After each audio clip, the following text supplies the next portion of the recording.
নিজেরা জাহান্নাম থেকে বাঁচো, ওয়া আহলিকুম, আহাল বারে হচ্ছে পরিবার, ওয়া আহলিকুম নারা, এবং তোমাদের পরিবার বর্গকেও জাহান্নাম থেকে বাঁচাও।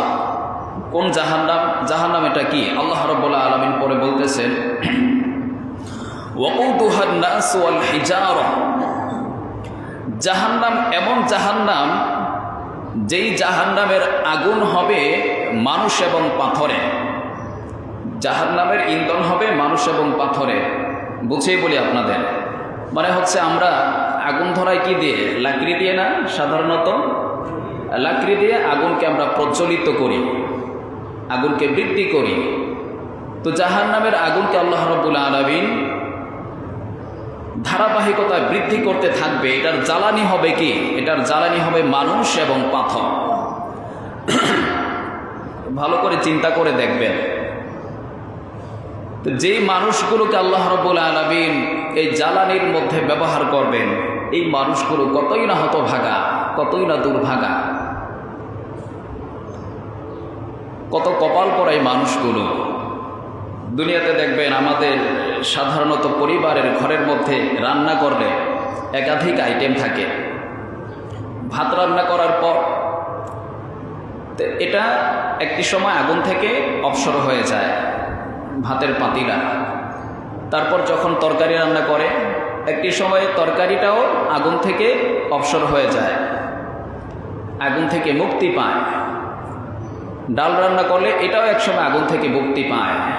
দুধ জাল দিলে এমনিভাবে প্রত্যেকটা আইটেমই আগুন থেকে একটি সময় রেহাই পায়, মুক্তি পায়।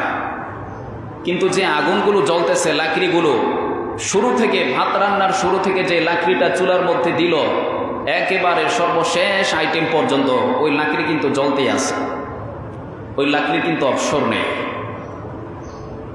তো এখন জাহান্নামে কিছু মানুষ যাবে, জ্বলে পড়ে বের হয়ে যাবে। এই অপরাধ করছে, এই অপরাধের শাস্তি ভোগ করার পর সে জাহান্নাম থেকে বের হয়ে যাবে।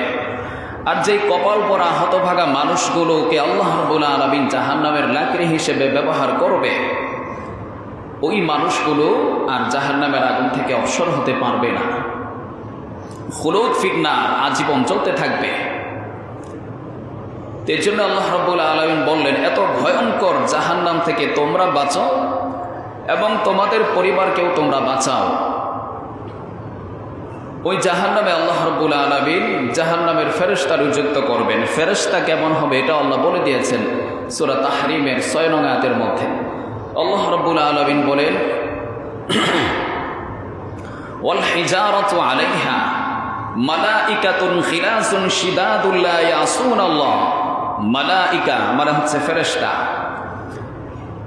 যেই ফেরেশতাগুলো জাহান্নামের মধ্যে মানুষকে শাস্তি দিবে, এগুলো এতটাই নির্দয় হবে যেগুলোর কোনো মায়া দয়া থাকবে না।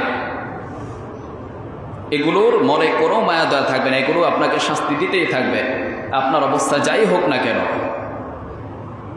লা ইয়াসুনাল্লাহ মা আমারহুম ওয়া ইয়াফআলুনা মা ইউমারুন।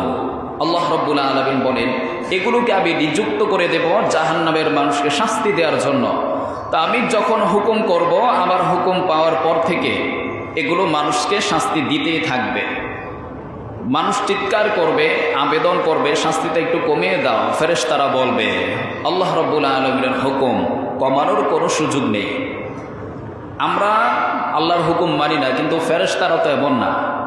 ফেরেশতাদেরকে আল্লাহ রাব্বুল আলামিন যেটা অর্ডার করেন, ফেরেশতারা সেটাই মানে। হাতুড়ি দিয়ে পিটানো হবে জাহান্নামের মানুষগুলোকে। হাতুড়ি, এক একটা হাতুড়ি কি পরিমাণ ওজন হবে? মুসনাদে ইয়ালার মধ্যে হাদিস আছে, আল্লাহ রাসূল বলে, একটা হাতুড়ি পৃথিবীর শুরু থেকে শেষ পর্যন্ত যত মানুষ এসেছে আসবে, যত জিন এসেছে আসবে, সবাই ঐক্যবদ্ধ হয়েও জাহান্নামের একটা হাতুড়ি উঁচু করতে